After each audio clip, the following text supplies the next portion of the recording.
திருநீரில் மருந்திருக்கு தெரியுமா? அதை தினம் அணிந்தால் சுகம் இருக்கு தெரியுமா? திருநீரில் மருந்திருக்கு தெரியுமா? இது பிற்காலத்திலே வந்த பாடல். முன்னாலே நமக்கு அற்புதமாக சொல்லி வைத்தார்கள். மந்திரமாவது நீரு, வானவர் மேலது நீரு என்று நீரில்லா நெற்றி பாழ் என சொல்லி வைத்தார்கள். இப்படி நம்முடைய சனாதன தர்மத்திலே திருநீற்றுக்கு ஒரு அற்புதமான இடம் உண்டு. திருநீரை தினம்தோறும் அணிந்து கொள்பவனுக்கு ஒரு நல்ல ஒரு தெய்வீக ஆற்றல் அவனோடு இருந்து அவனை வழிநடத்தும் என்பது ஐதீகம்.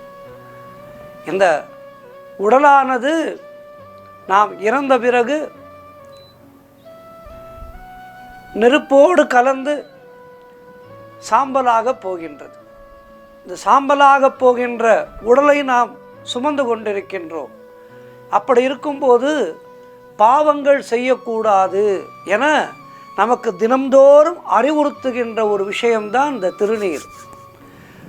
சிவனுடைய நாமத்தை சொல்லி நமசிவாயா என கூறி இந்த திருநீரை உளம் உருக இட்டு கொள்பவர்களுக்கு இறைவனுடைய பரிபூர்ணமான அனுக்கிரகம் கிடைக்கும். இறையருள் என்றைக்கும் துணை வரும் அவர்களோடு என்பது ஐதீகம்.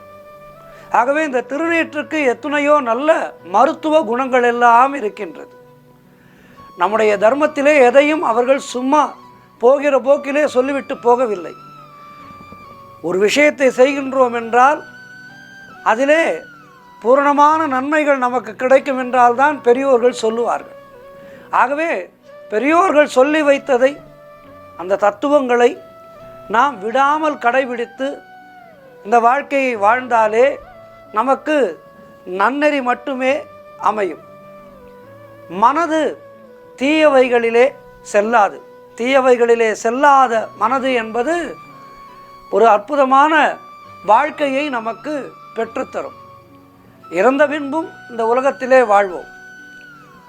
ஆகவே அப்படிப்பட்ட அற்புதமான அந்த திருநீரு, நீரில்லா நெற்றி பாழ் என்று சொன்னார்கள் என்று சொன்னேனே, இந்த திருநீற்றுக்கு இருக்கின்ற மகத்துவம் அற்புதமானது. சிவமே தவம், தவமே சிவம். இந்த உலகத்தையே காத்தருளுகின்ற அம்மையப்பனான சிவபெருமான்